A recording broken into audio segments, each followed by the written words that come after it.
gempa bumi, tsunami, longsor, banjir, galodoh, gunung Merapi, Malatui. Gempa bumi, tsunami di Aceh hancur. Orang pantai cameh karena tsunami, naik ke gunung, ke bukit, ke padang alai. Gunung Tigo runtuh gunung tu, kini jadi kuburan massal kampung di Patamuan tu, Padang Pariaman dekat Kampung Ambong. Jadi kuburan massal 3 desa dibenam sama Allah tu. Galodoh di Padang di Agam, ya, Bukit Batabuah, Tanah Datar, Padang Panjang, ya, Kota Baru, Kota Tuo, Galodoh hancur rumah orang, surau tetap tagak. Ada ndak awak ambil pelajaran daripada itu?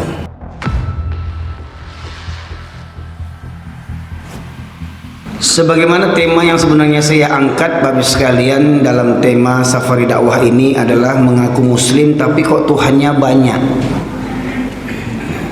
Kalau kita tahu orang muslim itu Tuhannya cuma satu, la ilaha illallah. Tapi nyatanya muslim hari ini di zaman kita ini ternyata banyak Tuhannya, ya. Oleh karena itu Bapak sekalian, dakwah yang paling utama yang Allah perintahkan kepada seluruh para nabi, ribuan nabi, dan yang wajib kita ketahui adalah 25 nabi dan rasul, semua inti dakwahnya sama. Seperti mana Allah tegaskan dalam surat An-Nahl ayat yang ke-36, A'udzubillahi minasyaitonirrajim. Walaqad ba'atsna fi kulli ummatin rasulan an i'budullaha wajtanibut taghut. Dan sungguh telah kami utus untuk setiap kaum itu nabi-nabi agar menyerukan sembahlah Allah saja dan jauhilah taghut. Jadi Bapak sekalian, ada 2 pilihan. Yang pertama, Tuhan yang hak, yang satu-satunya Tuhan yang hak yaitu Allah Subhanahu wa taala. Namun ada Tuhan yang batil. Kenapa ada Tuhan yang batil? Karena kalau orang beriman hanya bertuhankan kepada Allah. Allah waliyul ladzina amanu yukhrijuhum minaz zulumati ilan nur. Orang-orang beriman, Tuhannya itu Allah, walinya Allah, pelindungnya Allah, pemimpinnya Allah. Tapi orang-orang kafir itu walladzina kafaru awliya'uhumut taghut yukhrijunahum minan nuri ilal zulumat. Ya. Bapak sekalian rahmati Allah, perlu kali ini kita kembali menegaskan untuk bermuhasabah akan iman dan takwa kita. Karena Allah mengingatkan kepada kita dalam surat Al-Hadid, surat yang ke-57 ayat yang ke-16, Allah berfirman, A'udzu billahi minasyaitonir rajim. Alam ya'nil ladzina amanu an tahsha'a qulubuhum li dzikrillah wa ma nazzala minal haqq wa la yakunu kalladzina utul kitaba min qabl fatala 'alaihimul amru faqasat qulubuhum wa katsirun minhum fasiqun. Belumkah datang masanya bagi orang-orang yang beriman agar tunduk patuh khusyuk hati mereka terhadap apa yang diturunkan Allah? Kalau bahasa kitanya, bilojolai awak beriman ke Allah, bilojolai awak bertakwa kepada Allah. Bila pula lagi kita bertaubat kepada Allah? Sudah berapa umur kok dosa masih dikerjakan juga? Katanya Islam 7 keturunan, tapi sholat kapan maunya? Katanya Islam 7 keturunan, ya, mengaku lelaki muslim tetapi malas datang ke masjid, ya. Kita mau beragama dengan yang enak-enak saja, kerja sedikit pahala banyak, masuk surga. Sesungguhnya surga itu tidak murah Pak Ibu sekalian, surga itu mahal. Bahkan kita membayarnya dengan darah. Dalam surat At-Taubah surat ke-9 ayat 111 Allah menegaskan, a'udzubillahi minasyaitonir rajim. Innallaha ashtara minal mu'minin anfusahum wa amwalahum bi anna lahumul jannah. Sesungguhnya Allah telah membeli bagi orang-orang beriman harta dan jiwa mereka. Maka daripada itu kita sering berikrar, inna solati wa nusuki wa mahyaya wa mamati lillahi rabbil alamin. Sesungguhnya solatku, ibadahku, hidup dan matiku hanya untuk Allah Rabbul alamin. Nah, Bapak sekalian dirahmati oleh Allah, dalam surat An-Nahl tadi Allah menegaskan perintah kepada para nabi untuk menyerukan kepada umatnya agar menyembah Allah semata dan menjauhi tauhid. Dalam surat Al-Baqarah 256 Allah juga berfirman, "Faman yakfur bit-taghut wa yu'min billah faqad istamsaka bil urwatil wuthqa la infisama laha wallahu samiun alim." Barang siapa yang ingkar kepada tauhid dan beriman kepada Allah, maka ia telah berpegang kepada tali buhul yang amat kuat yang tidak akan terputus. Maknanya mereka tidak akan tersesat dalam hidup ini. Nah, Bapak sekalian, langsung saja kita bahas sekilas secara bahasa makna daripada tauhid, artinya melampaui batas. Segala sesuatu yang melampaui batas kadarnya, ya. Dan kita langsung akan membahas beberapa Tuhan yang batil selain daripada Allah Subhanahu wa taala. Adapun gembongnya tauhid, Bapak sekalian, Allah tegaskan dalam surat Yasin surat ke-60 ayat 36 Allah berfirman, a'udzubillahi minasyaitonir rajim. Alam a'had ilaikum ya bani Adam alla ta'budu syaitan innahu lakum aduwwum mubin. Bukankah aku telah ingatkan kepada kalian, hai anak keturunan Adam, hai manusia, jangan kalian menyembah setan. Sesungguhnya setan itu musuh yang nyata bagi kalian. Kata Allah, jangan kalian menyembah setan. Pertanyaannya, adakah orang yang sujud karena setan? Adakah orang yang sholat karena setan? Adakah orang berpuasa niatnya karena setan? Usolli salatu subhi raka'ataini li syaitan. Ada yang punya baca usolli begitu? Ya, nggak ada. Pasti nggak ada yang punya usolli begitu.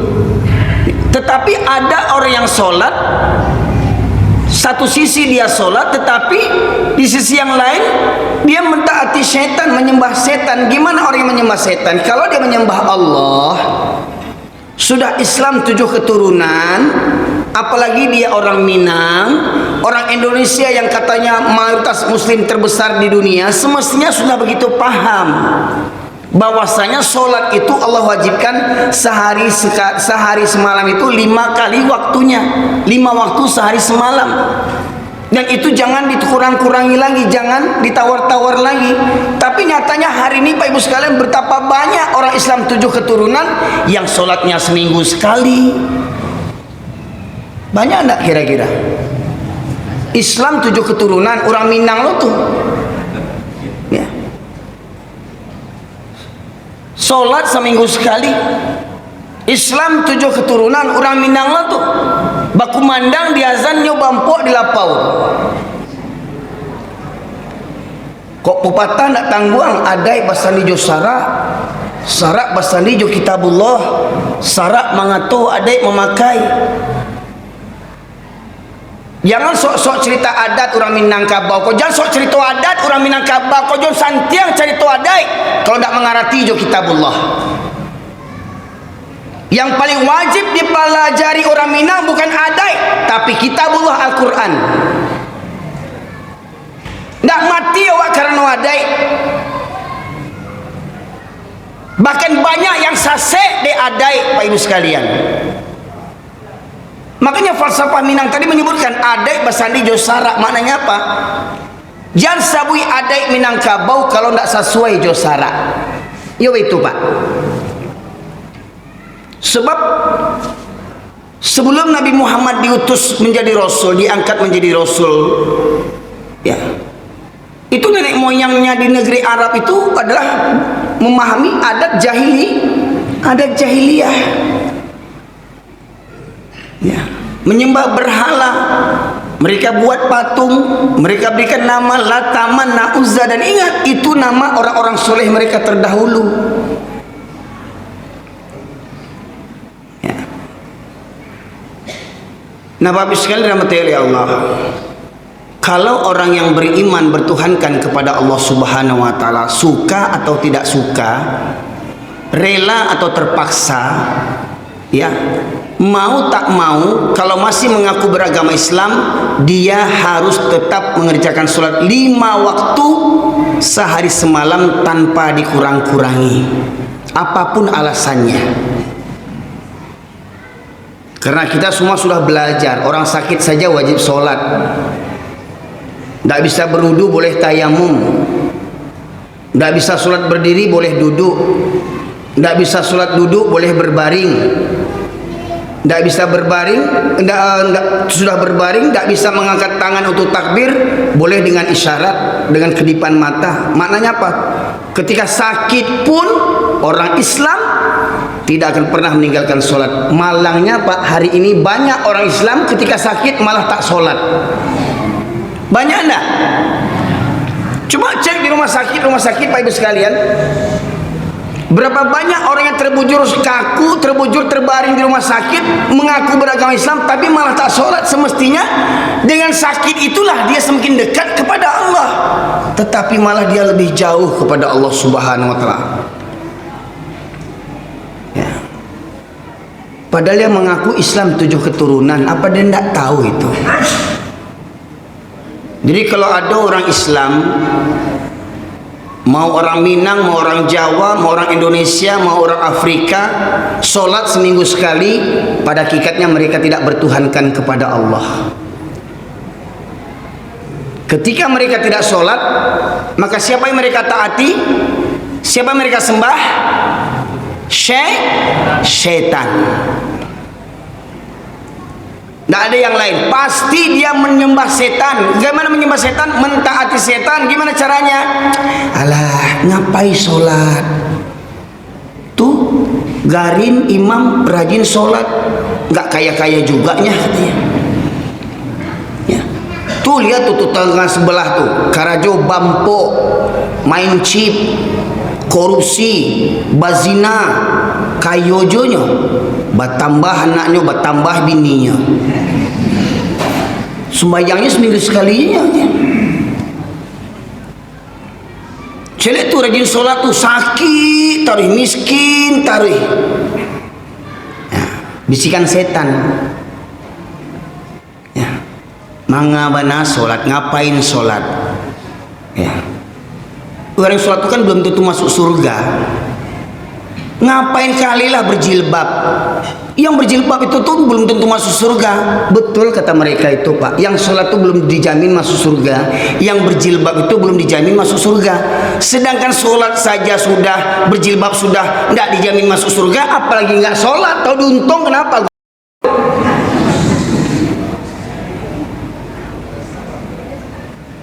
Orang yang sholat disasek-sasekkannya, alah sok alim, sok suci. Orang sholat sok alim, sok suci, lah kamu tuh sok kafir.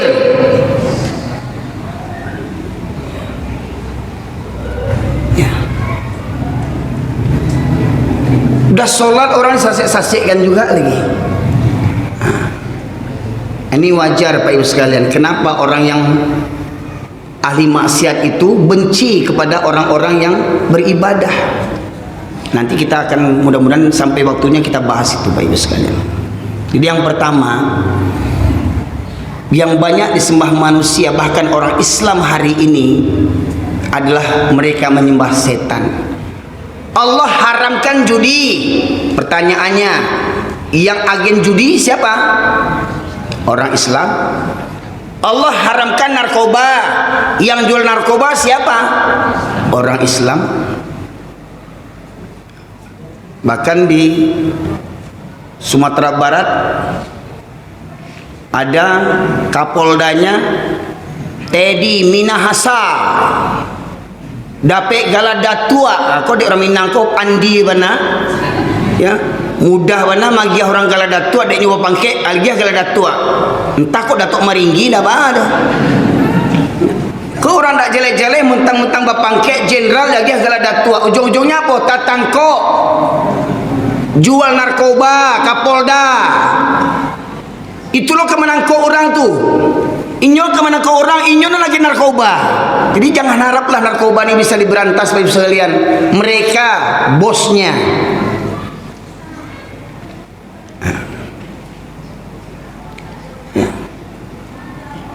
Ini yang pertama Bapak Ibu sekalian. Semua itu setan yang membisikkan. Allah perintahkan solat, mereka malah tak solat. Allah haramkan judi, malah mereka berjudi. Ya, jadi maknanya mereka mentaati setan. Yang kedua, yang banyak menjadi Tuhan bagi orang-orang manusia, khususnya orang Islam bahkan, adalah hawa nafsu. Ya, Allah tegaskan dalam surat Al-Furqan surat ke-25 ayat 43, a'udzubillahi minasyaitonirrajim. Ara'aita man ittakhadha ilahahu hawahu afa anta takunu alaihi wakila. Pernahkah kau perhatikan orang yang mempertuhankan hawa nafsunya, mempertuhankan hawa nafsunya, maka akankah kau menjadi pemelihara atasnya? Mohon maaf Pak Ibu sekalian, mohon maaf ya, terutama bapak-bapak, mempertuhankan hawa nafsu. Sholat itu enaknya berjamaah ke masjid atau di rumah? Kalau ikut selera, ikut nafsu, enak di rumah, ya kan? Makanya tidak heran, mohon maaf Pak, di komplek ini sudah ada gereja belum? Orang Islam semua sini, ada orang Kristen enggak? Orang Islam. Kalau misalnya orang Islam semestinya penuh masjid ini sama laki-laki ini, itu kan? Mana yang lain? Mohon maaf Pak ya, mohon maaf, di komplek ini banyak orang Minangnya atau orang Mandeling Bataknya? Banyak orang Minangnya atau orang Jawanya? Orang Minang. Kok yo Minang baradai, kamu saji nyo Minang baradai itu. Kiranya kini banyak orang Minang tak baradai. Syarat mengatur adik memakai. Pertama, solat 5 waktu hukumnya wajib. Allah perintahkan dalam surat Al-Baqarah 43, wa aqimus salata wa atuz zakata warka'u ma'ar raki'in. Dalam kaidah usul fikih, al-aslu fil amri lil wujub, asal dari perintah Allah itu hukumnya wajib. Dalam surat Al-Baqarah 43 ada 3 perintah di situ. Wa aqimus shalah, dirikanlah salat, hukumnya wajib. Tunaikan zakat, hukumnya wajib. Warka'u ma'ar raki'in, rukulah bersama orang-orang yang ruku, hukumnya wajib. Kalau wa aqimus shalah, dirikan salat, hukumnya wajib, sepakat kita. Wa atuz zakah, bayarkan tunaikan zakat, hukumnya wajib, sepakat kita. Warka'u ma'ar raki'in, rukulah bersama orang-orang yang ruku, sepakat enggak kita? Sepakat tidak kita? Maknanya kalau ada ini terutama bagi laki-laki ya Pak Ibu sekalian, ini bagi laki-laki ya, wajib sholat berjamaah bagi laki-laki. Yang saya pahami dari surat Al-Baqarah, dan silakan nanti Bapak Ibu sekalian melihat beberapa macam kitab tafsir, apakah tafsir Ibnu Katsir, apakah tafsir Al-Maraghi, apakah tafsir Imam Qurtubi, apakah tafsir orang Minang yang namanya Al-Azhar. Yang dimaksud dengan warka'u ma'ar raki'in maksudnya adalah solat berjamaah yang hukumnya wajib bagi para laki-laki. Nah, kalaulah laki-laki Minangkabau baradai, Satiok baku menang azan, orang yang baradai itu kan datang ke musaji sebab syarat mengatur adik memakai. Siapa orang baradai itu? Nini mama, alim ulama, cadiak pandai, datuk maringgi. Semestinya nini mama tu yang jadi contoh di kampung kau, Pak Ibu sekalian. Jangan jadi tungkek membawa rabah. Datuk guna datuk dalam suku kaum. Setiap kaum, setiap suku ada datuknya. Apa guna datuk itu? Jadi pemimpin. Kok dapat nan datuk tu santiang menjadi imam. Kok nak datuk lain begala datuk sembahyang baca Quran dah patah-patah lidahnya. Datuk maringgi nama itu.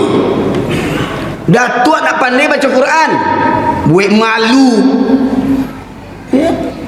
Coba buat MTQ Pak, MTQ antar datuk suku. Coba cari lihat. Datuk saya yang santiang baca Quran. Datuk orang Tanjung atau datuk orang Mandailing? Amma ambo suku Tanjung, ayahmu suku Mandailing. Kau nak MTQ anak-anak remaja, coba nenek mama tu buat MTQ untuk nenek mama. MTQ tingkat nenek mama, barang yang santiang nenek mama baca Quran.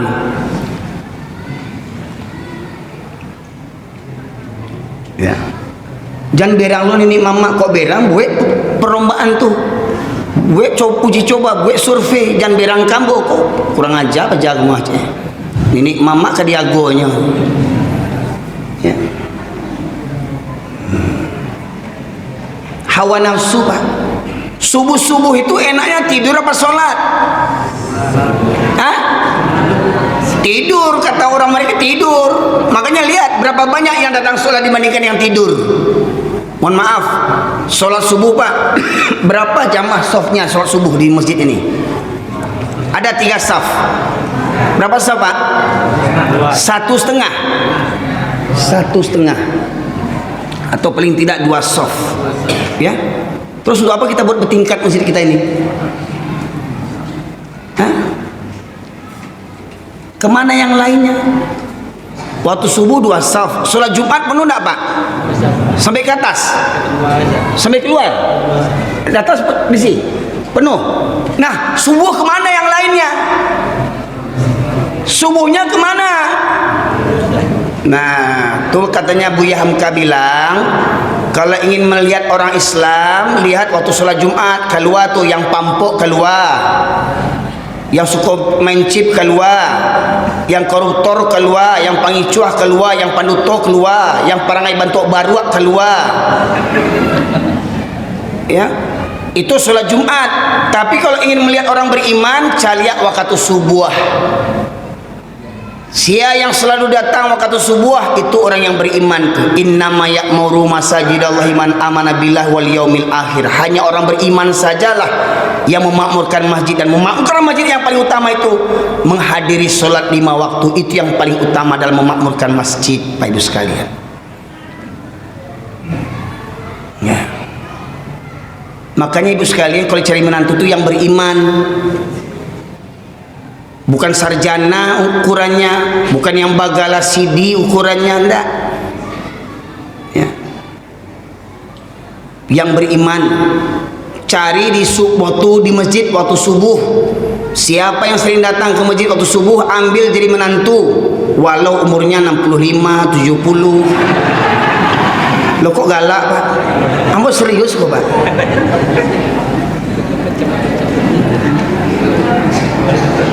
Coba survei nanti subuh. Coba survei nanti subuh atau subuh kemarin. Berapa rata-rata usia yang hadir ketika subuh berjamaah? Hah? 50 KT. Ya. Yang muda-mudanya mana? Lalu anak sia tuh. Anak awak, siain duanya. Oh, patuilah.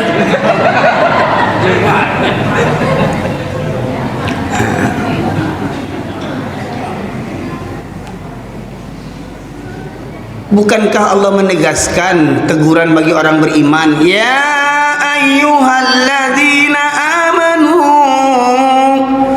qu anfusakum wa ahlikum orang yang beriman, peliharalah dirimu dan keluargamu daripada api neraka. Kalau kita orang beriman, selamatkan diri dari neraka dan juga keluarga kita, anak, menantu, kemenakan, cucu. Jangan awak subuh awak berdua jojo ayah jo induknya gege ke surau. Anak menantu di padian lalu. Bertanggung jawab tak kita itu namanya? Bertanggung jawab nak kita namanya? Ayahnya ke masjid, anaknya dibiarkan tidur, yang laki-laki itu, yang sarjana tu. Bangga mana anak sarjana? Nggak usah bangga mana Pak Ibu anak sarjana. Di kampung ambu ada sarjana tu, alumni STIB, Sekolah Tinggi Ilmu Baru. Iya. Di Pariaman, di Mangguang, Kecamatan Pariaman Utara, nak percaya Pak Ibu sekalian, Pak kampung ambo ke Mangguang tu ada sekolah tinggi ilmu baruak. Jadi baruak di Pariaman tu sarjana Bu, Pak. Cuma ni sarjana tu tak pernah pergi ke surau. Sarjana tu tak pernah mendengar ceramah pengajian bantuak ko. Sarjana tu tak pernah baca Quran. Ya. Jadi kalau ada anak kita sarjana, menantu kita sarjana, jarang nampak di masjid, jarang dengar pengajian, jarang baca Quran, apa bedanya dengan sarjana baruak? Beda jo baruak. Kalau baruak mendengar azan, Allahu Akbar, Allahu Akbar. Baruak tu masih pakak je tu, tak mengerti baruak tu. Sebabnya baruak iku muko bantu orang. Muko bantu orang.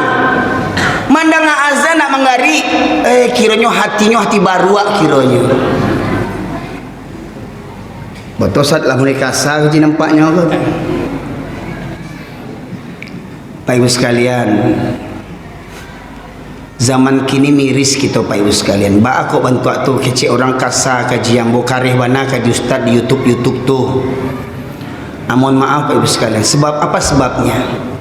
Sebab kita orang Islam umumnya dan orang Minang khususnya sudah jauh daripada Al-Qur'an. Ya. Itu makanya ambo minta biasanya kalau membaca pengajian Quran, ambo minta ada yang membacakan terjemahan Quran Pak Ibu sekalian. Ada Pak Ustaz?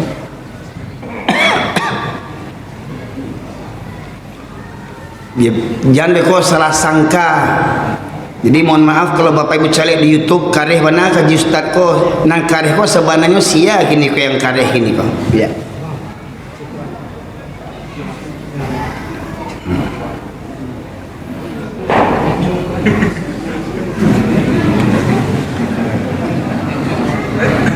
Kan? Membacakan terjemahnya saja. Tenang, nanti telur datang satu lagi ini.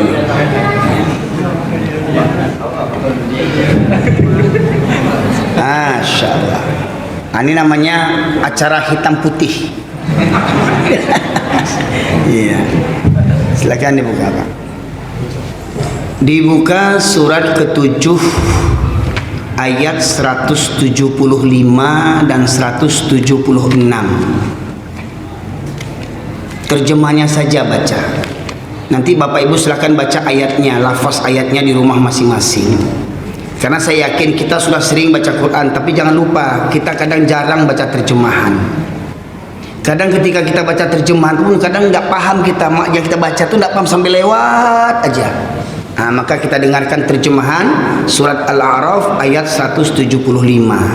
Dan bacakanlah Muhammad kepada mereka. Ya, pertama ada perintah dan bacakanlah. Jadi perintah ini wajib Pak. Bacakan ayat ini, bacakan ayat ini, sampaikan ayat ini, jelaskan kepada mereka kaum muslimin umumnya, khususnya, dan kepada manusia pada umumnya.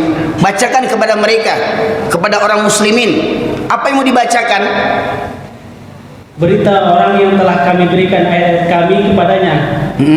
Kemudian melepaskan diri dari ayat. Ya, berita tentang orang yang dulu diberikan ilmu tentang Al-Quran, pandai baca Quran, ya, faham Al-Quran, pandai membacanya, melakukannya, ikut MTQ, menghafalnya dan segala macamnya, tahu hukum hakamnya, ya.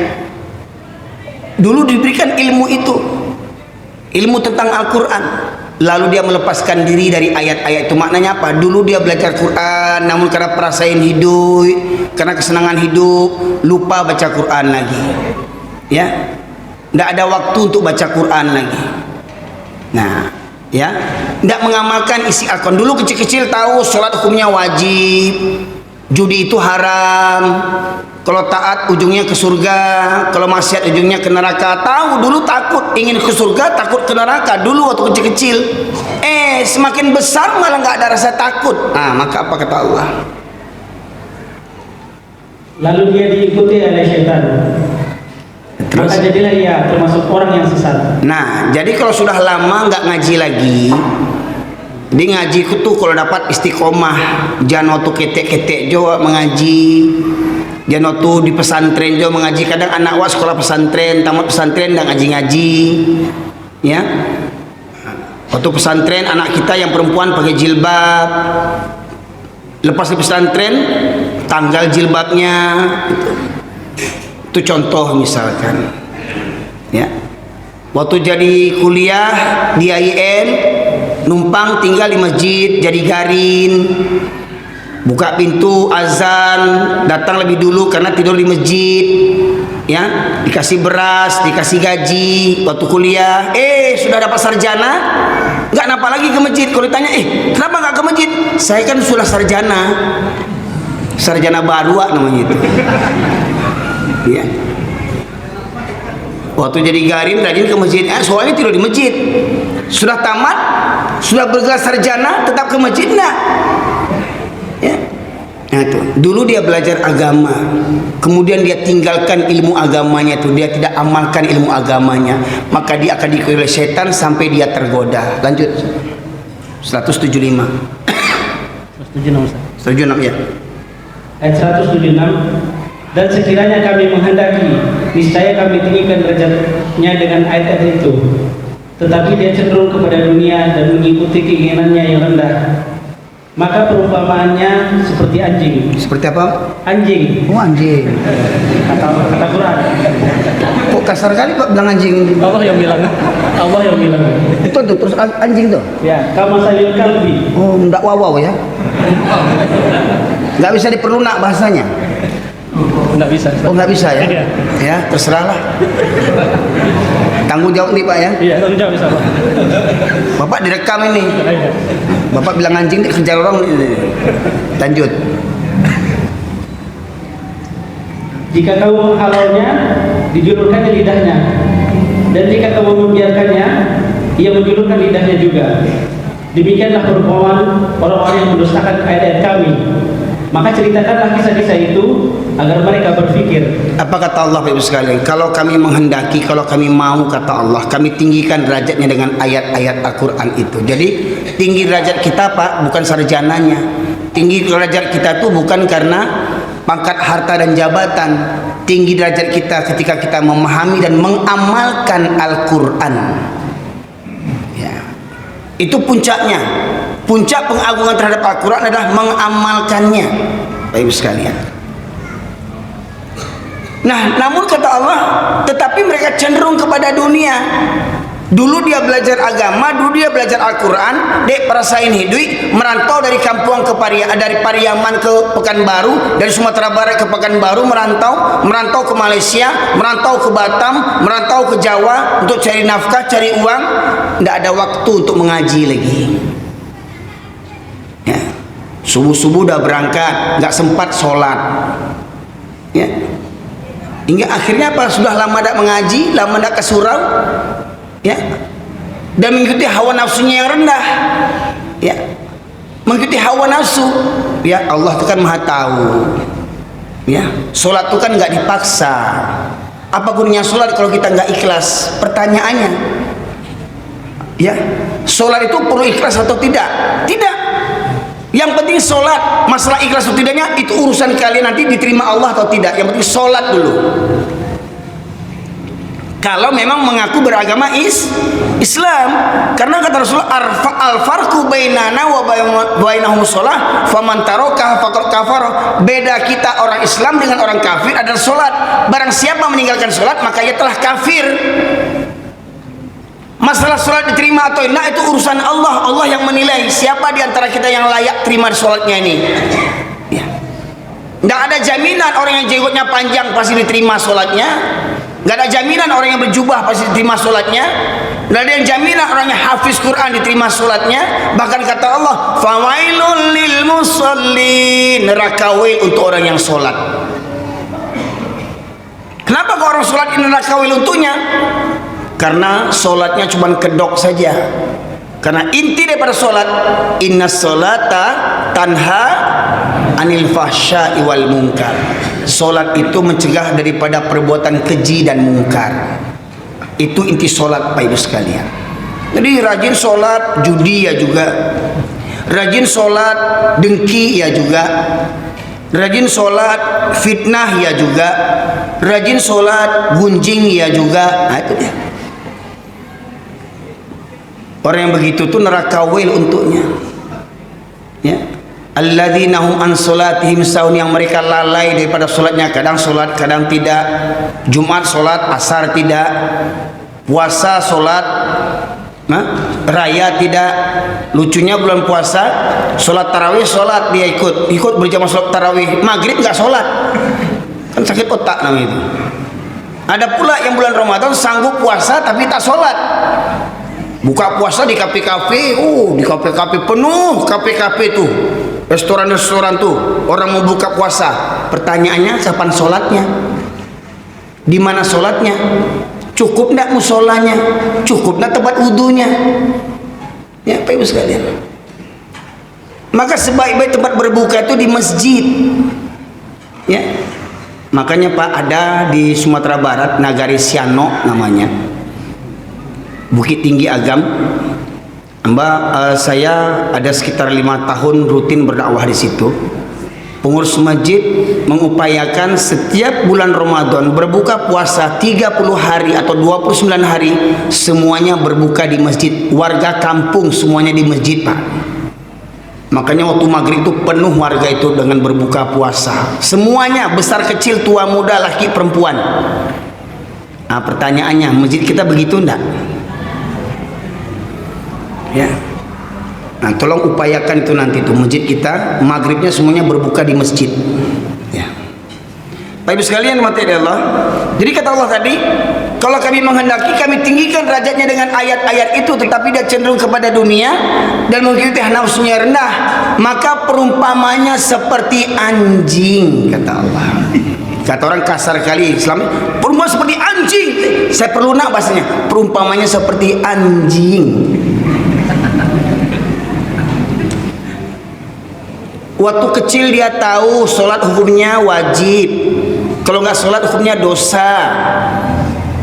Ya, kalau dosa tempatnya neraka. Waktu kecil rajin dia sholat. Semakin dewasa, semakin tak sholat. Ya. Ibu-ibu, mau nggak dibayar 50 juta untuk ninggalin sholat? Bu, lumayan untuk bayar kredit Honda. 50 juta, mau nggak dibayar 50 juta ninggalin sholat? Hah? Yakin?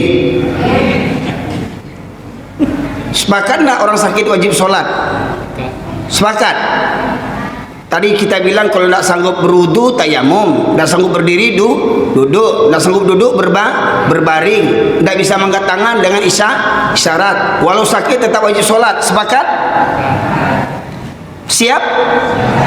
Waktu barale? Hah? Berapa banyak yang mengaku orang Islam, yang mengaku orang Minang? Berapa banyak yang sholat waktu barale? Kok ada yang sholat lagi barasiah, gencunya tuh di barasihan? Hah? Bau duanya.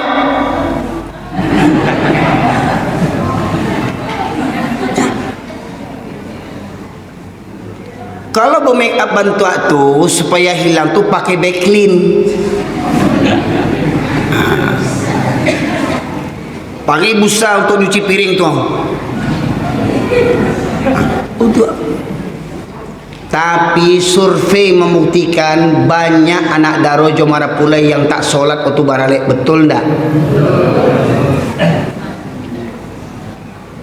Kalau menurut ayat ini, dengan Al-Quran dia mengamalkan perintah sholat, dia kerjakan sholat mulia dia, tapi dia tinggalkan sholat karena apa? Urusan dunia, ikut hawa nafsu.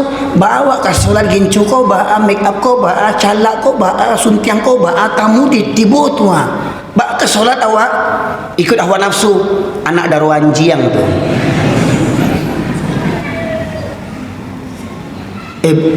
kasabu ini ada anjing sih kau ya.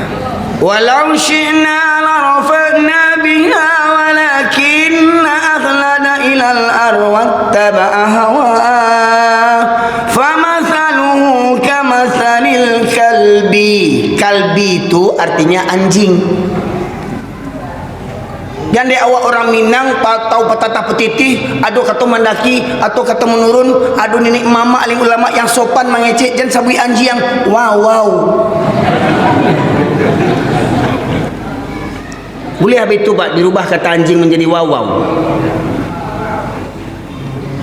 Famathaluhu kamathali wow. Berarti kita dah merubah ayat Allah. Ada jamaah hamba di Bukit Tinggi yang bersuruh baca terjemahan kau Pak. Di apa kurang beradai mungkin dibacanya maka perumpamaan seperti wow katanya. Hamba tanya Pak, yang tertulis itu apa Pak? Anjing Ustaz. Bapak dibaca wow kasabana aja. Pak, yang dibacanya Quran Pak. Kata anjing dari firman Allah tu ditukarnya menjadi wow dengan alasan apa? Kasabana kata anjing kau. Ya. Bayangkan Pak. Kurang aja enggak orang tu? Kurang aja enggaknya? Firman Allah dirubah-rubahnya. Kecenya kasa kaji itu, ya. Kecenya kasa kata anjing tu, deknya orang baragai, dirubahnya kata anjing menjadi wow. Boleh apa?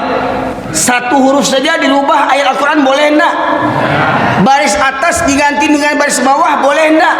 Baris saja tu, harokat saja tu. Misalkan ana menjadi ini, boleh enggak? Allah tulis dalam Al-Quran inna dibaca ini, tak boleh. Ya. Zalika diganti tilka, tak boleh. Zalika kata Allah, zalika baca. Ini jauh. Kalbi kata Allah digantinya wow. Kan jauh kali itu. Ya. Ini Allah katakan orang yang cenderung kepada dunia habis waktunya untuk urusan dunia. Bampok di lapau talok sampai pagi, kasurot talok anjing tu.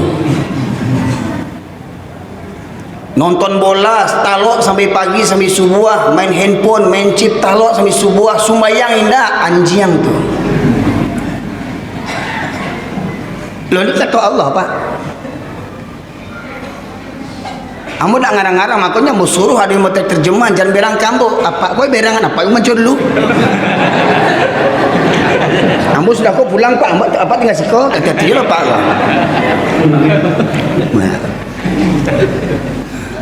Jadi banyak di YouTube itu berang kamu Ustaz kasar benar gajinya gua, Ustaz anjing mau awak di panjangnya. Ambo Pak kalau orang sadunia kau mampanjiang ambo dah akan iboget ya ambo dah.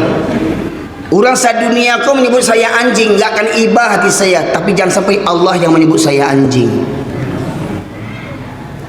Apa guna orang dunia menyanjung-nyanjung kita Ustaz? Di mata Allah, Allah anjing kata Allah. Enggak guna. Maka ada betulnya juga kasidahan dulu itu. Janganlah mau disanjung-sanjung engkau digelar manusia agung tenenononet. Jadi kita dibangga dengan sanjungan. Wah. Ya. Ustaz datang dipayungi, ya, disambut dengan tambu tasah tumbutak tumplak. Ya. tangan kita dicium, bahkan kemarin tuh ada di YouTube topi gurunya dicium, kan kutunya banyak. Nah, bahkan waktu saya di Malaysia Pak, ada aliran di Malaysia tuh, bekas basuhan kaki gurunya tuh diminumnya itu. Ya. Baik sekalian, saking begitunya hulunya berlebihan menyanjung orang-orang yang soleh. Orang soleh itu Pak tidak perlu disanjung Pak, ilmunya diamalkan, itu yang utama. Apa gunanya kita pajang-pajang fotonya, foto Tuanku Salihah awak pajang di rumah makan, sembahyang indah kepunduang. Ya. Jadi nasi kepunduang. Ya. Jadi kata Allah tadi, orang yang habis waktunya untuk urusan dunia, ya, mengikuti hawa nafsunya, maka perumpamanya seperti anjing, kata Allah. Pak Ibu sekalian, mencari nafkah itu wajib enggak? Ibadah tidak? Tetapi kalau kita cuma mencari nafkah, sholat tidak, sia-sia ibadah yang kita lakukan. Ini sebenarnya ayat ini Pak, silahkan lihat tafsirnya. Ini ditujukan kepada para alim ulama ini sebenarnya nih. Asbabun nuzulnya menceritakan tentang kisah Bal'am bin Ba'urah, seorang ulama ya yang doanya itu mustajab, namun karena diberikan iming-iming janji-janji dunia untuk tidak menyampaikan agama dengan sebenarnya, hingga akhirnya dia tidak menyampaikan Al-Quran dengan sebenar-benarnya. Demi apa? Demi pangkat dan jabatan. Betapa banyak ulama-ulama anjing sekarang bantu itu Pak. Ada ulama mengatakan ya, mengucapkan selamat Natal itu boleh, itu ulama anjing namanya itu. Ya, dulu sebelum jadi pejabat dia katakan haram, sekarang jadi pejabat dia katakan boleh, ulama anjing. Ya, Bapak Ibu sekalian, nih kata anjing ini ditujukan kepada ahli-ahli agama, ya. Nah, kemudian bagaimana dengan orang-orang awam? Allah tegaskan dalam surat Al-A'raf 179. Tolong dibaca Ustaz terjemahannya.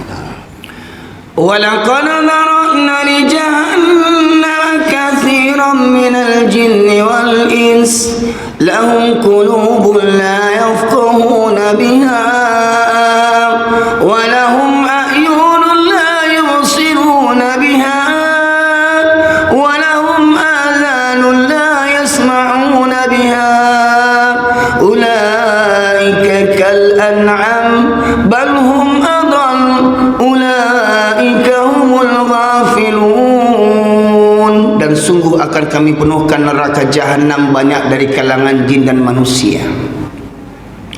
Mereka yang memiliki hati tetapi tidak ada takut kepada Allah. Mereka memiliki hati tidak mau merenungkan ayat-ayat Allah. Mereka punya mata tidak digunakan melihat tanda-tanda kekuasaan Allah. Gempa bumi, tsunami, longsor, banjir, galodo, gunung Merapi, Malatui, pembunuhan di mana-mana merajalela, pergantian siang dan malam, itu ayat-ayat Allah. Adakah kita mengambil pelajaran daripada itu? Gempa bumi, tsunami di Aceh, hancur negeri orang, apa yang tinggal? Masjid. Ada nggak ambil pelajaran daripada itu? Gempa bumi di Padang Pariaman tahun 2009, orang pantai Cameh karena tsunami naik ke gunung, ke bukit, ke Padang Alai, Gunung Tigo runtuh gunung tuh, kini jadi kuburan massal kampung di Patamuan tuh Padang Pariaman dekat Kampung Ambong. Jadi kuburan massal 3 desa dibenam sama Allah tuh. Ya, sekitar 10 hari setelah gempa saya datang ke tempat lokasi itu, berdiri saya di atas tumpukan tanah-tanah itu, nampak atap-atap rumah orang, merinding Pak Ibu sekalian. Jadi kuburan massal, tidak bisa dicari lagi mayatnya. Sampai hari ini jadi kampung hantu sekarang. Ya. Galodo di padang di Agam, ya, Bukit Batabuah, Tanah Datar, Padang Panjang, ya, Kota Baru, Kota Tuo, Galodo, hancur rumah orang, surau tetap tagak. Ada ndak awak ambil pelajaran daripada itu? Punya mata, ndak mau ambil pelajaran. Walahum adhanul la yasma'una biha, mereka yang punya telinga tetapi tidak digunakan untuk mendengarkan ayat-ayat Allah. Apa ayat Allah itu? Azan itu ayat Allah. Allah memanggil, Allahu Akbar, Allah Maha Besar. Tidak ada yang lebih besar daripada Allah. Ketika Allah memanggil kita, Allahu Akbar, maka urusan yang paling besar adalah urusan menyahut seruan Allah Subhanahu wa taala. Seumpama presiden manggil kita, berbenturan dengan seruan azan, mana yang mau kita datangi dulu? Panggilan presiden atau panggilan Allah? Faktanya lebih dulu dipanggilkan presiden yang didatangi daripada Allah. Ya. Hayya 'alas salam, as-salatu khairum minan naum. Salat lebih baik daripada tidur. Berapa banyak orang Islam yang tahu salat lebih baik daripada tidur? Ya, kenyataannya gimana? Waktu subuh lebih banyak yang tidur atau yang sholat? Nah, itu. Nah, orang yang begini punya hati tidak ada takut kepada Allah, punya mata tidak melihat tanda-tanda kebesaran Allah, punya telinga tidak mendengarkan ayat-ayat Allah. Ulaika kal an'am, mereka seperti binatang ternak, balhum adol, bahkan lebih sesat lagi kata Allah. Jadi kalau ada orang Minang tidak mau mendengar kaji, tidak mau mendengar ceramah, tidak mau belajar baca Quran, atau binatang tuh.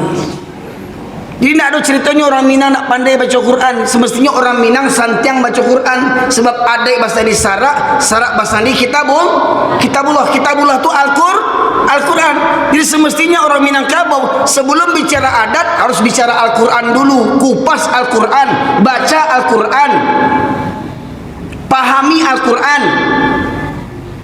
Orang yang paham Al-Quran pasti beradat. Orang yang beradat belum tentu paham Al-Quran. Ibarat gedung ini Pak Ibu sekalian, atap umpama adat, tiang umpama sarak, pondasi umpama kitabullah Al-Quran. Mana yang lebih utama kita selesaikan dulu? Mana yang lebih utama kita buat dulu? Mana yang lebih utama kita kokohkan dulu? Pondasi Al-Quran, kuatkan Al-Quran, pahami Al-Quran, amalkan Al-Quran, baru terapkan syarak. Mana yang halal, mana yang haram, mana yang baik, mana yang buruk menurut Al-Quran, bukan menurut selera awak. Dah paham syarak, itu baru jadi adat istiadat awak, tradisi awak. Syarak mengatur, adat memakai. Apa kata syarak? Itulah yang jadi adat orang Minangkabau. Kata syarak, solat hukumnya wajib. Jadi orang yang solatnya bolong-bolong itu orang tak beradai. Solat berjamaah bagi laki-laki hukumnya wajib. Jadi kalau ada nenek mama alim ulama cerdik pandai malas solat berjamaah, itu nenek mama tak beradai.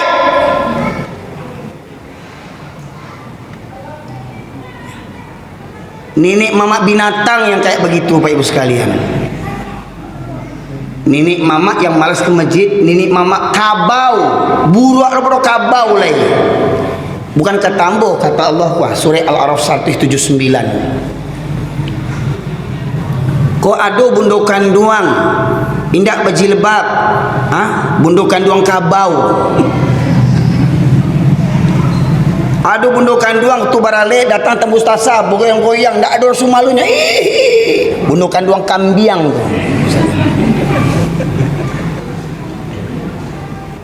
Termasuk yang kemarin lagi viral di Bukit Tinggi itu kemarin tu di jam gadang berjoget-joget 3 ekor makhluk Allah. 2 batinau, seorang jantan berjoget-joget lagu Minang, manyonggeng-nyonggeng. Oh, Masya Allah. Itulah bentuk binatang yang kesurupan dari itu Bapak Ibu sekalian.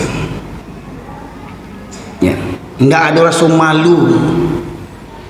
Saya lihat ke Batang tuh di Padang, nenek-nenek ketangkap main remi, bajudi nenek-nenek, astagfirullahalazim. Hei, 5-6 orang nenek-nenek lah bauban lah keripui lah mati, pakai you can see lo tuh, nak keripui. Hei ya Allah, nek main remi sampai polisi datang menangkap mengajar dia apa ya. Ambo rutin mengisi pengajian dekat-dekat kampung tuh Pak Ibu sekalian. Ada jamaah menyambutkan, Ustaz, RT di situ tuh kawan saya Ustaz. Nenek-nenek itu Ustaz udah sering dikasih tahu, diingatkan, nggak mau tahu nenek-nenek itu karingkang jo. Akhirnya apa? Dilaporkan ke polisi. Nggak tangguh lah nenek-nenek mada yo kironya tuh. Nah tuh nenek-nenek acok makan basi tuh, basi pakak, basi turiak, basi mada, basi bana. Lah jadi nenek-nenek lah mati bon tanah karipui baju di main remi. Allah Akbar, bukannya kasurau menengah kaji. Terus kalian semestinya kalau orang Minang Baradai panuah mustajiko dek laki-laki orang yang Baradai Pak Ibu sekalian, panuah mustajiko kok ya di kampung kok banyak orang Minang ya. Panuah mustajiko dek orang yang Baradai sebab syarat mengatur ada memakai wajib sholat berjamaah bagi para laki-laki. Di masa Rasulullah ada seorang sahabat namanya Abdullah bin Umi Maktum menghadap Rasulullah, dia berkata, ya Rasulullah, engkau tahu aku ini orang tua yang buta, buta, aku tinggal sebatang kara, rumahku jauh dari masjid, jalan berliku-liku, banyak binatang berbisa. Jadi 6 kendalanya, 6 kesulitannya, 6 halangannya. Buta, tua, rumah hidup sebatang kara, rumah jauh, jalan berliku-liku, banyak binatang berbisa. Menghadap ke Rasulullah, ya Rasulullah, dengan keadaanku ini bolehkah aku sholat di rumahku? Apa kata Rasulullah? Apakah engkau mendengar surah azan? Dengar ya Rasulullah. Maka tidak ada keringanan bagimu untuk sholat di rumahmu. Orang tua buta tidak dapat keringanan sholat di rumah.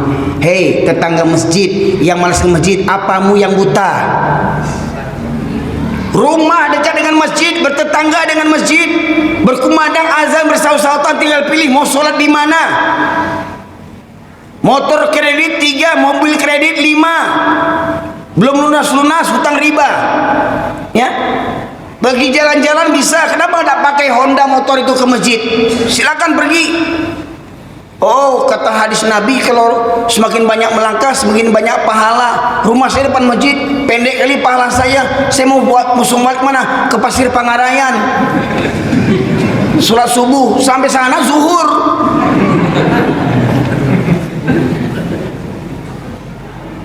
Ya. Rumah bertetangga dengan masjid, tidak sanggup berangkat. Pertanyaannya, punya telinga nak dia? Punya hati tidak Allah memanggilnya? Itulah kata Allah tadi, khatamallahu ala qulubihim wa ala sam'ihim wa ala awsarihim ghishawatun wa lahum adabun azim. Berikutnya surat Al-Anfal ayat ke-22, surat ke-8 ayat 22.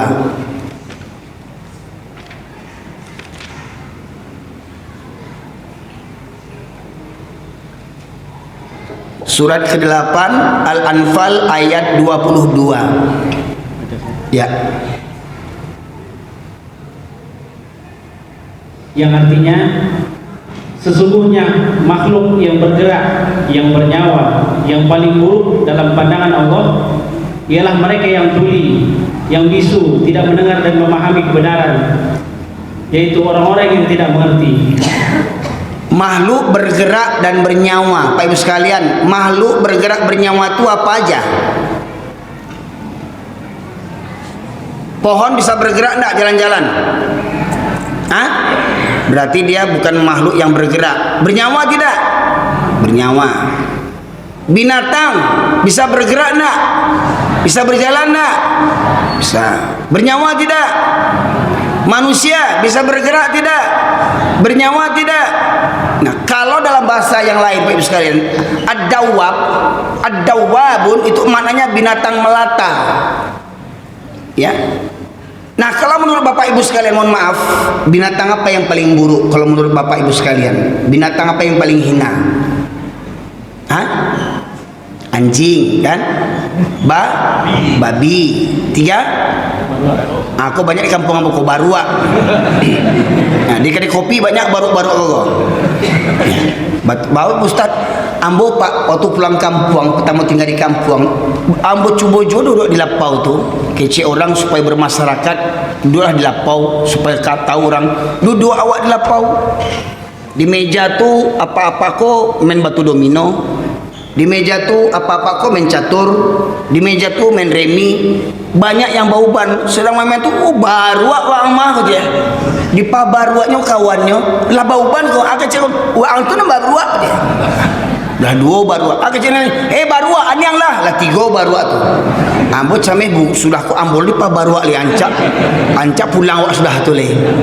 Nah, itu. Ya. Kalau menurut awak TV yang buruk aku, binatang paling buruk anjing, babi, baruak.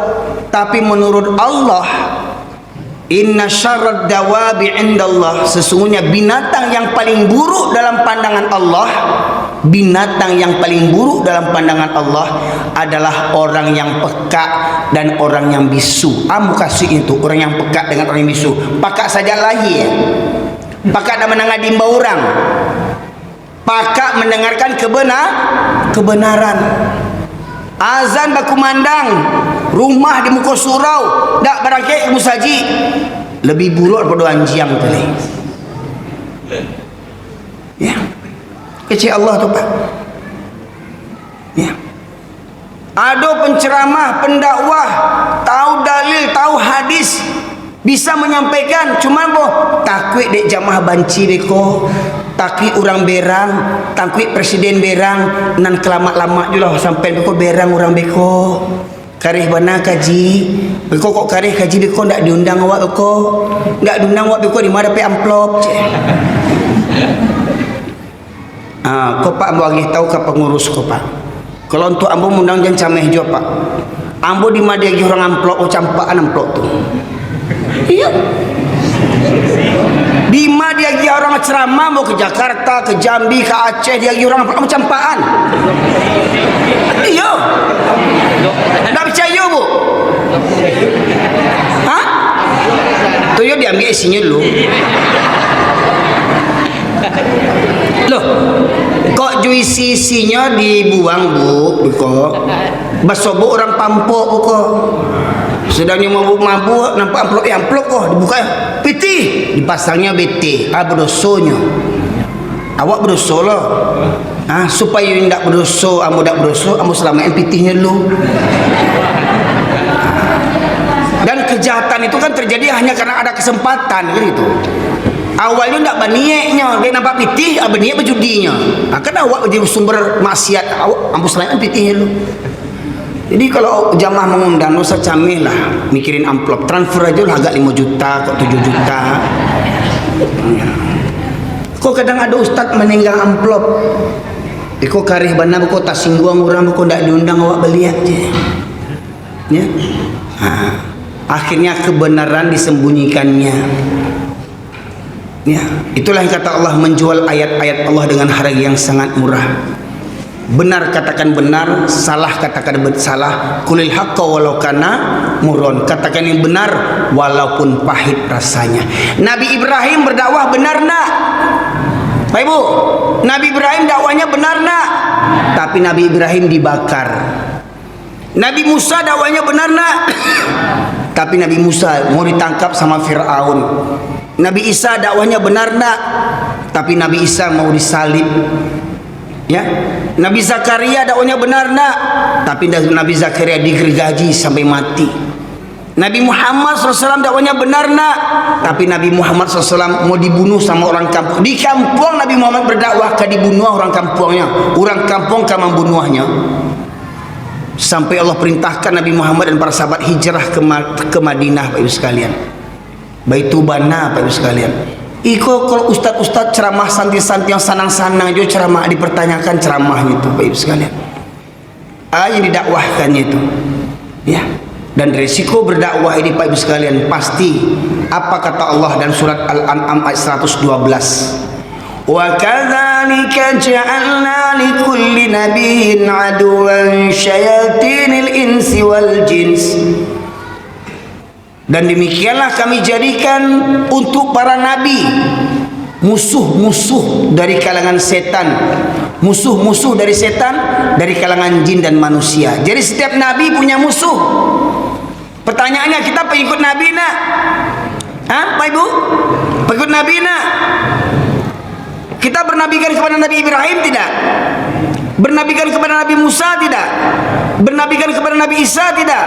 Bernabikan kepada Rasulullah tidak? Ulul azmi, nabi-nabi ulul azmi, mereka menghadapi musuh yang dahsyat dan penderitaan yang dahsyat Pak Ibu sekalian. Bagaimana dengan kita? Kok senang-senang aja kita ini? Di kampung banyaknya sholat, kita santai. Di kampung padusi banyaknya berjilbab, kita santai. Di kampung jual narkoba, kita santai. Mana amar ma'ruf nahi mungkar? Kuntum khairu ummatin ukhrijat linnas ta'muruna bil ma'ruf wa tanhauna 'anil munkar. Ngajak orang kebaikan tuh enak. Ayo sedekah dapat surga, tapi mencegah kemungkaran, Pak, jangan judi, Pak, marah orang. Pak Ibu sekalian. Nah, contoh lagi Pak. Tadi di awal saya katakan di antara Tuhan yang banyak ditaati manusia hari ini adalah hawa nafsu. Coba surat Al-Furuq, surat Al-Jasiyah, surat ke-45 ayat 23. Yang artinya, maka pernahkah kamu melihat orang yang menjadikan hawa nafsunya sebagai Tuhannya? Maka pernahkah kamu melihat orang yang menjadikan hawa nafsunya sebagai Tuhannya? Lanjut. Dan Allah membiarkannya sesat. Dan Allah membiarkannya sesat. Jadi kenapa Allah sesatkan seseorang? Bukan karena kezaliman Allah, karena hamba itu yang memilih kesesatan. Ya. Lanjut. Dan Allah telah mengunci pendengaran dan hatinya, serta meletakkan tutup atas penglihatannya. Jadi orang yang mempertuhankan hawa nafsu, Allah tutup penglihatannya, Allah sumbat telinganya, Allah kunci mati hatinya. Anjas? Maka siapakah yang mampu memberi petunjuk setelah Allah membiarkannya sesat? Nah, siapa yang dapat memberinya petunjuk setelah Allah membiarkannya sesat? Allah kunci mati hatinya Pak Ibu sekalian. Ya, pertanyaannya Pak, terutama bapak-bapak nih, bertuhankan kepada Allah atau kepada hawa nafsu? Ya, tadi saya tanya tadi, sholat hukumnya wajib tidak? Sholat berjamaah hukumnya wajib tidak? Saya tanya lagi Pak, merokok itu ada manfaatnya enggak? Merokok, coba jujur, sebutkan satu manfaat rokok, jujur. Apa manfaat rokok Pak? Oh, saya kok tidak merokok Ustadz, nggak keluar inspirasi saya. Kalau begitu usulkan kepada dinas pendidikan, setiap ujian akhir tahun kasih siswa-siswa rokok semuanya. Ya, jadi kalau dia ujian tuh kan nggak terpikir dia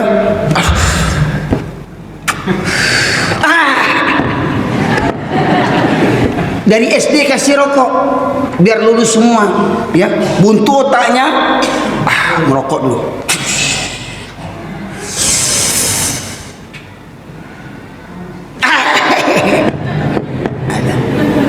Ya. Coba jujur, yang banyak dibawa orang ke WC, roti, permen, teh talua atau rokok? Kenapa kok orang bawa rokok ke WC? Kenapa? Karena sama najisnya. Rokok itu sama dengan Alhamdulillah di masjid ini nggak ada yang merokok ya. Sekarang ya. Entah kalau duluan nggak tahu lah saya. Makanya saya berani ceramah begini karena saya tahu nggak ada yang merokok sekarang ini. Sekarang ya.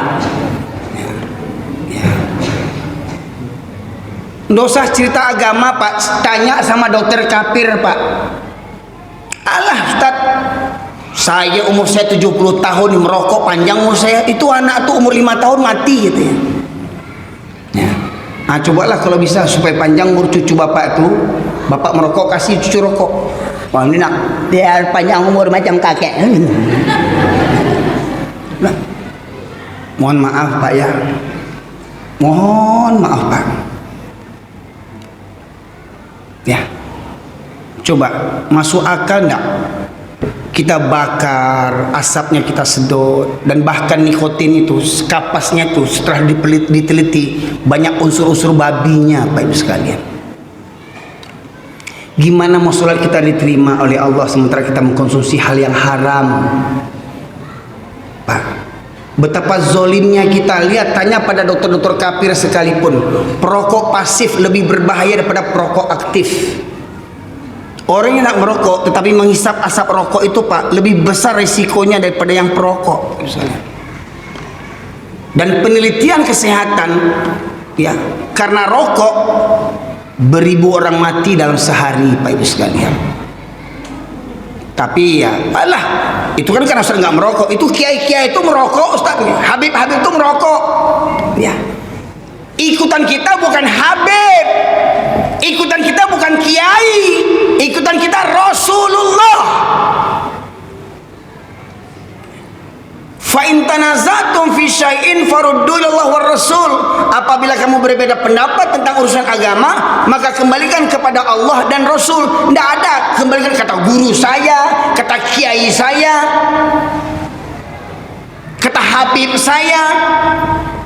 Ya, kiai, ustadz, habib itu manusia biasa, bisa benar, bisa salah. Kalau benar ikuti, kalau salah tinggalkan. Jangan fanatik buta.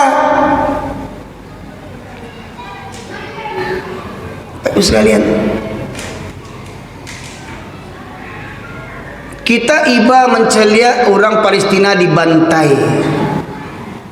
Coba pengakuan Pak yang punya perusahaan rokok di Indonesia nih, pengakuan yang punya usaha rokok, rokok Sampurna, rokok Jarum, mereka sendiri pun tak merokok itu. Cina kafir itu Pak, tak merokok Cina kafir itu Pak. Mohon maaf ini Pak, ya. Pertanyaannya, Tuhan Bapak Allah atau hawa nafsu? Allahu Akbar, tapi habis sholat ngerokok di teras, di masjid. Kadang-kadang pengajian-pengajian ada disediakan asbak rokok. Kadang tuangkunya, buyanya diundang, tuangku viral ya, sebelum pengajian merokok dulu. Nah, Pak bisa lihat, saya lihat, mau bapak sebut Wahabi atau tidak terserah. Di Jazirah Arab kalau ada imam perokok tidak boleh jadi imam Pak ya. Alhamdulillah imam kita waktu sholat tadi tidak merokok ya. Alhamdulillah, senang saya waktu sholat, dan semoga di luar sholat ingat juga enggak ya.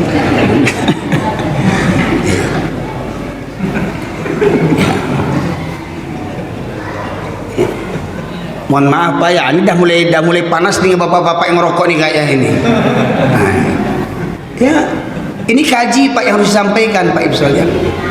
Ya. Betapa banyak keuntungan dari pedagang-pedagang rokok itu Pak Ibu sekalian untuk membantai saudara-saudara kita di Palestina Pak Ibu sekalian. Kita sudah dah mendoa tidak, menyumbang tidak, malah memberikan sumbangan untuk membantai saudara-saudara kita di Palestina. Ya, Bapak Ibu sekalian rahmati Allah. Jadi kalau kita mengaku la ilaha illallah, yang pertama singkirkan setan, singkirkan hawa nafsu.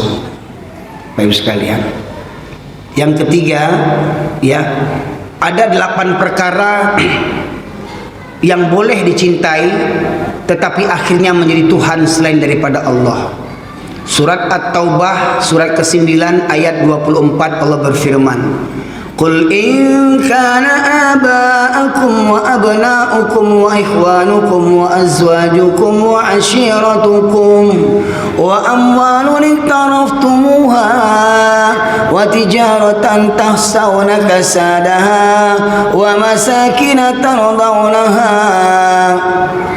Katakanlah jika bapak-bapakmu atau orang tuamu, anak-anakmu, saudara-saudaramu, istri-istrimu atau suamimu, sanak familimu, harta-hartamu, perdagangan, pekerjaan, pangkat-pangkatmu, rumah yang kamu cintai, ahabba ilaikum minallahi wa rasulih wa jihadin fi sabilih, apabila lebih engkau cintai daripada Allah dan Rasulnya serta berjihad di jalannya, maka tunggulah sampai Allah mendatangkan azabnya. 8 perkara tadi ini boleh dicintai, tapi jangan melebihi cinta kita kepada Allah dan Rasul. Siapa mereka? Orang tua, anak, saudara, kakak beradik, istri atau suami, sanak famili, harta kekayaan, pangkat jabatan dan pekerjaan, rumah tempat tinggal. Apabila lebih dicintai, maka 8 perkara ini telah menjadi Tuhan selain daripada Allah Subhanahu wa taala. Maka tunggulah azab Allah. Ya. Terakhir, silakan buka surat Al-Maidah ayat 104. Terakhir, jam 10 kita selesaikan kajian ini Pak Ibu sekalian.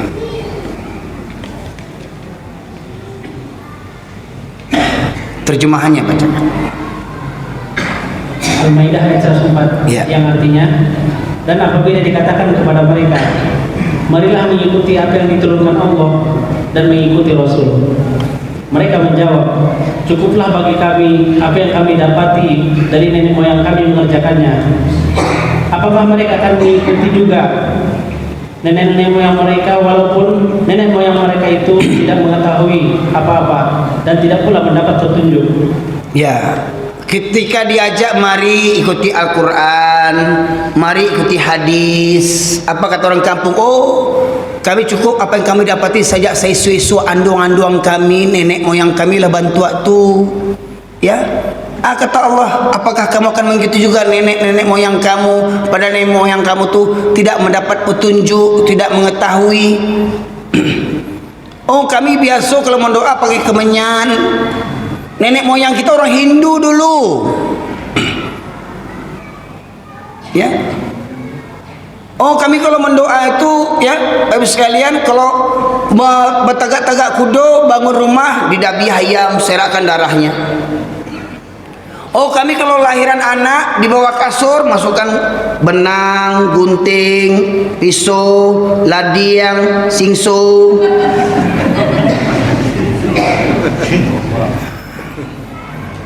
Ya, anak lahir supaya nggak kena palasi, kasih bawang putih, bawang merah, tomat, cabai hijau, cabai merah, dikukus cucu sekali. Ya. Oh, kami supaya rumah nggak kemasukan setan, tempel ayat kursi. Nggak takut setan ayat kursi. Apa guna tempel ayat kursi? Solarnya nggak di rumah itu. Ketawa-ketawa setan. Itu setan.